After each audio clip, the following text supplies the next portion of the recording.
In a previous video, I proved that the Elgato HD60S Plus not only supports 1440p resolutions, but it processes the image differently from the 4K pass-through mode, retaining more detail than expected. This got me thinking, how much of a difference does this make compared to the other supported resolutions on the PlayStation 5? I decided to find out. I tested 1440p, 1080p, and 1080i with a couple of games to see what happens with the different output resolutions. All were recorded at the exact resolution outputs, and all were recorded at 100 megabits per second to eliminate as much compression artifacting as possible. Let's do this. We begin with Horizon Forbidden West. I used its 4K fidelity mode to maximize the graphics potential. Starting with 1080i, I deinterlaced this with OBS via the Yardif 2x setting. The picture quality is rather soft and there's a lot of aliasing going on if you look closely. It's not awful or even a bad picture, but the interlaced resolution is clearly showing its limitations here. 1080p is definitely an improvement in terms of sharpness, and the picture seems more stable and certainly less alias compared to 1080i. This is true Full HD compared to 1080i, but it's not the biggest improvement ever seen. Still much better if you can take advantage of 1080p. As for 1440p, the difference is noticeable. The picture is much sharper over the other two resolutions and details are much easier to see. With the three side by side, 1440p is clearly the most detailed and has a sharpness which would be more acceptable to view on a 4K display.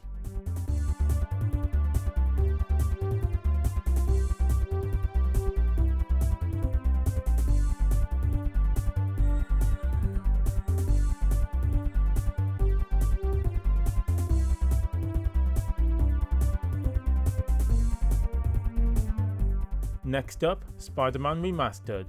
Again, using the 4K fidelity mode, let's see how the resolutions fare. 1080i shows clear aliasing in the HUD elements and the picture is soft too. Faraway details such as the loading zone sign looks blurry as well. The overall picture quality is not the worst, but it shows why interlaced video output has its limits compared to progressive output. 1080p sees an improvement and the same details are slightly more discernible to read and see. The aliasing is mostly gone too, resulting in a smoother picture all round. 1080p is still not amazingly sharp as expected, but it will do for most people, especially those not using a 4K display. 1440p really improves the picture quality as expected.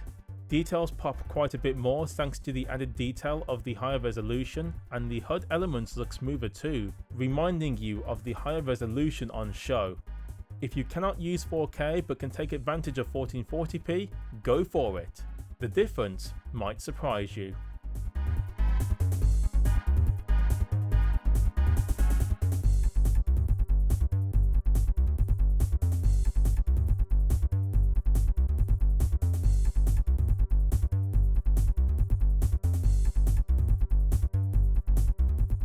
I tried Wreckfest next because this PlayStation 5 version runs at 60 frames per second only. How will this affect the image quality? 1080i was definitely not having a good day. The aliasing issues really showed themselves when anything moved or turned, and as a result, detail was lost on the cars and the landscape had a weird shimmer to boot. Image quality was also soft, maybe more so on this game. 1080p fixes the aliasing issues seen with 1080i, and now the image is a lot more coherent, which makes enjoying the game much more possible without distractions from the 1080i footage. It is soft, but definitely a big improvement. 1440p enhanced to what 1080p fixed and now looks detailed with good clarity. It shows why 1440p is a good middle ground. If you cannot use 4K or you just want a lower resolution that's still got a good amount of detail to it, 1440p is my choice, especially if you have a capture card like the Elgato HD60S Plus, which seems to be at its best here.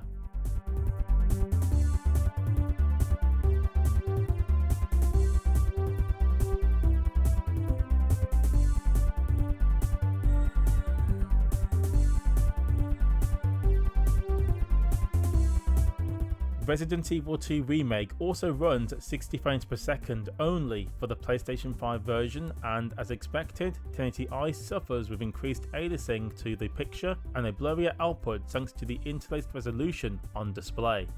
1080p definitely restores clarity to the image this time, thanks to a smoother looking image from the switch from interlaced output to progressive. The 1080p output also looks slightly sharper to boot. 1440p improves on the 1080p results, and this is handy to have as Resident Evil 2 Remake is a soft looking game with all of the post-processing effects applied to the graphics.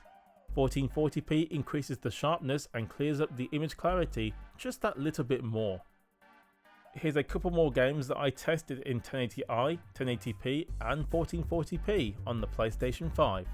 See which of the three resolutions are best, and I will see you at the end.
The 3 resolutions tested definitely showed results that actually made a difference to the gameplay experience.